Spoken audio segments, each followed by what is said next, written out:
Hello friends, this is Jaswinder. दोस्तों, कैसे हैं आप सभी? उम्मीद करता हूँ दोस्तों सभी बहुत अच्छे होंगे। मार्केट दोस्तों, देखो दोस्तों, कुछ लेवल्स हैं जिनको नोट करना बहुत ज़रूरी है। और वही लेवल्स इस वीक के अंदर बड़ी गिरावट को कंफर्म करेंगे। बड़ी गिरावट सिर्फ उन्हीं लेवल्स के नीचे आनी है। तो वो लेवल्स क्या हैं, वो मैं अभी आप लोगों के सामने डिस्कस करूंगा। दोस्तों, क्रूड ऑयल जो है 5% 4% फ्राइडे को अप रहा है। नीचे की तरफ हो सकता है, पूरे चांसेस हैं मार्केट नीचे की तरफ से ओपनिंग होती है निफ्टी की, बैंक निफ्टी की, और वहां से थोड़ा सा ऊपर जाने की कोशिश करे। इस बात में कोई दो राय नहीं है दोस्तों। मैंने जो लास्ट वीडियो बनाया था फ्राइडे को, उसमें ये बात बताई थी कि नीचे से बार बार मार्केट ऊपर उठने की कोशिश करेगी। कौन से ऐसे लेवल्स हैं जिसको ब्रेक करेगा तो मार्केट डाउन, मतलब जो बार बार उछलना है ना, इसका ये उछलना बंद हो जाएगा। तो वो लेवल कौन से हैं दोस्तों, उसके बारे में आज डिस्कशन करने वाले हैं हम लोग। बाकी मार्केट के अंदर पैनिक है। बहुत सारे रीजंस हैं दोस्तों, आप लोगों को मालूम ही है। सबसे बड़ा रीजन तो क्रूड ऑयल ही समझ लीजिए। अब क्रूड ऑयल किस वजह से राइज हो रहा है, इस बारे में मेरे को बोलने का कोई, मैं पहले भी बता चुका हूँ आप लोगों को कि जैसे जैसे बाहर के जो बड़े प्लेयर्स हैं वो इस हमास और इसराइल के जो इसके वॉर कंडीशंस हैं उसमें आते जाएंगे, उसका वॉर का जो दायरा बढ़ता चला जाएगा, वैसे वैसे ये टेंशन्स बढ़ती जाएंगी और क्रूड ऑयल बढ़ जाएगा। और वो होना है, क्योंकि एक रीज़न था, कुछ लास्ट वीडियोस के अंदर मैंने बताया भी था आप लोगों को कि ये हराम ज़्यादा वर्ड यूज़ कर रहा हूँ, अमेरिका ये चाहता ही नहीं है कि शांति बनी रहे। और यही एक रीज़न है।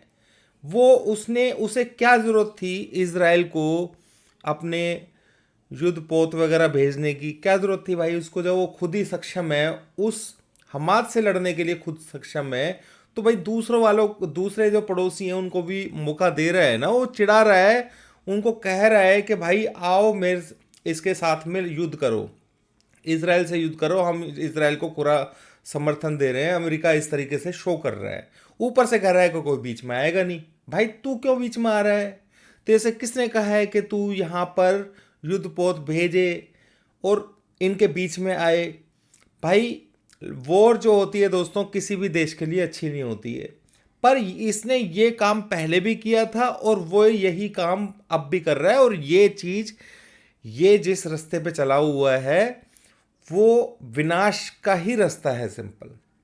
दोस्तों, मेरे को इस बात के लिए दुख होता है, इस बात कि ठीक है हमारे लेवल्स डाउन साइड के हैं, और ये जब बढ़ेगा पैनिक, दोस्तों अभी की बात नहीं कर रहा मैं, एक दो दिन की, अगर ये और अभी तो ऐसा लग रहा है कि शायद सिमटाने की कोशिश करेंगे, पर अगर ये सिमटा नहीं, वॉर कंडीशंस और फैलने लगी, दोस्तों यकीन मानिए यही कारण बनेगा 25 से 30% की गिरावट का। यहां से 1% निफ्टी अगर ब्रेक होता है तो हमारी हालत खराब हो जाती है, लोगों की हालत पतली हो जाती है। आप सोचिए कि अगर 20% भी यहां से हमारे लेवल्स पर तो जा रहे हैं उसे डाउन, पर कारण यही बनेगा।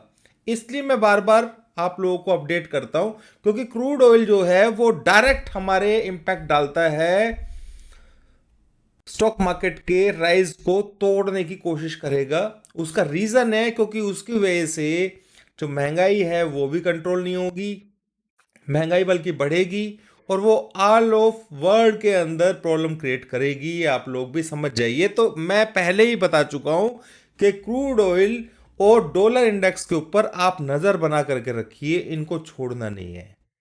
लेवल्स आप लोगों के सामने, इंडियन जो निफ्टी के, बैंक निफ्टी के लेवल्स हैं, वो मैं अब आप लोगों के सामने जो दे रहा हूं वो बहुत इंपॉर्टेंट लेवल्स हैं दोस्तों, ध्यान रखिएगा। पहले भी मैं पोजिशनली एक वीडियो आप लोगों के लिए बना चुका हूं, पर इसके अंदर इस वीक के कुछ लेवल्स हैं वो मैं आपको बताऊंगा। ध्यान से समझना, आपको पिक्चर बहुत हद तक क्लियर हो जाएगी। मैंने लास्ट वीडियो के अंदर ये बात बोली थी कि भाई नीचे शॉर्ट मत करना, शॉर्ट करना हो तो रेजिस्टेंस पे शॉर्ट करो। तो नीचे कहाँ, क्यों मना कर रहा हूं? कौन सा लेवल ऐसा है जिसका टच करने के बाद थोड़ा भी बाउंस मिले आप शॉर्ट कर देना, कोई परेशानी नहीं है यार, फिर आप टेंशन फ्री हो जाओगे। वो लेवल नोट कर लो। निफ्टी के अंदर वो लेवल है 19,475। अगर ये लेवल टच होता है, देखो अभी हम काफी दूर है वहां पर, अभी 650 का भी इंट्राडे सपोर्ट है, पर किसी वजह से मान लीजिए नीचे कल खुलता है मार्केट और राइज कर जाता है ऊपर थोड़ा 50-60 पॉइंट, और फिर वहां से दोबारा से नीचे की तरफ आता है और किसी कंडीशन के अंदर 475 के मार्क को टच कर देता है, आप ये बात समझ लेना कि मार्केट अब डाउन साइड के लिए तैयार है।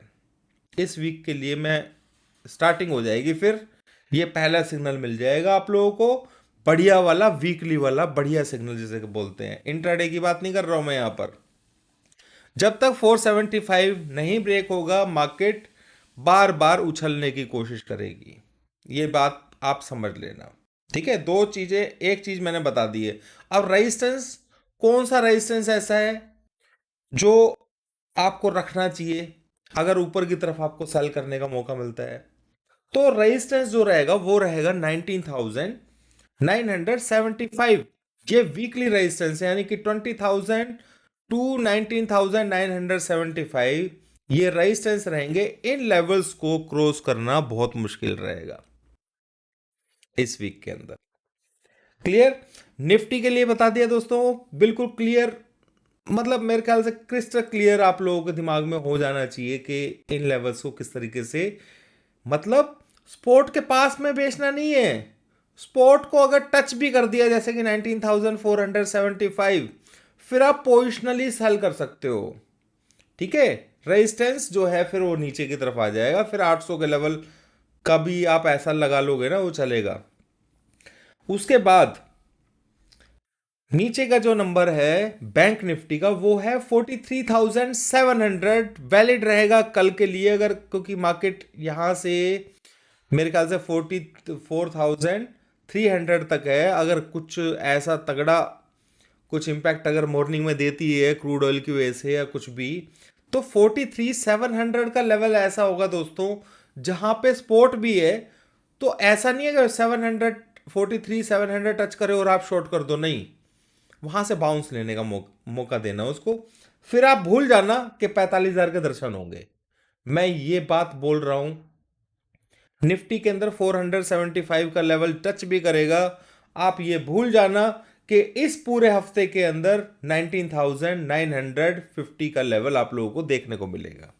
बस 75 तो मैंने बता दिया ऊपर का एसएल पर एक ब्रेकआउट पॉइंट, पर फिर 950 भी आप लोगों को देखने को ही नहीं मिलेगा, क्योंकि मैं बीच का लेवल तो नहीं बोलूंगा कुछ भी, कोई फायदा नहीं है, कोई बड़े लेवल्स पे बात हो रही है यहाँ पे, पोजिशनली लेवल के ऊपर ये जो वीडियो बन रही है स्पेशली वीकली लेवल्स के ऊपर बन रही है। तो मैं आप लोगों को ये बोलूंगा, जब तक 19,475 ब्रेक नहीं होता है नीचे की तरफ से बाउंस आने की कोशिश करेगा निफ्टी। अगर वो लेवल ब्रीच हो जाता है, अब इंट्राडे में पता लग जाता है दोस्तों कि ये ब्रीच होगा या नहीं होगा। ठीक है, तो दूसरा 45,000 बता दिया मैंने रेजिस्टेंस। अब फिन निफ्टी का समझ लीजिए, निफ्टी का ही बता दिया। फिन निफ्टी का जो लेवल है, क्योंकि फिन निफ्टी बार बार उछल रही है, जब तक 19,675 के लेवल को ब्रेक नहीं करेगी, और ये लेवल इतना आसान नहीं होगा ब्रेक करना। 19,675 का लेवल आसान नहीं होगा दोस्तों ब्रेक करना। जितने नेगेटिव न्यूज़ होती हैं एकदम से उसके ऊपर, ठीक है क्रूड ऑयल की वजह से मार्केट के ऊपर वजन जरूर है, पर जब तक ये लेवल टच नहीं होगा ना, कितना 19,675 फिन निफ्टी के अंदर, इसके अंदर शॉर्ट करने की गलती यहाँ पर नहीं करनी है, क्योंकि नीचे लेवल के ऊपर है, फिर शॉर्ट किया जाएगा तो सिंपल यही है कि 20,000 के ऊपर आए, अगर ये लेवल नहीं टूटता है तो ही शॉर्ट किया जाएगा, वो भी कंडीशंस देखी जाएंगी। ठीक है, अब बात कर लेते हैं मिड कैप। मिड कैप जो सिलेक्ट करके है, मिड कैप इसका जो इंडेक्स है दोस्तों, इसका मैंने आप लोगों को इंट्राडे लेवल्स भी दिखाए थे परसों के 92,500, बहुत बड़ा रेजिस्टेंस बन चुका है। 9,250, ये रेजिस्टेंस बहुत बड़ा है अब।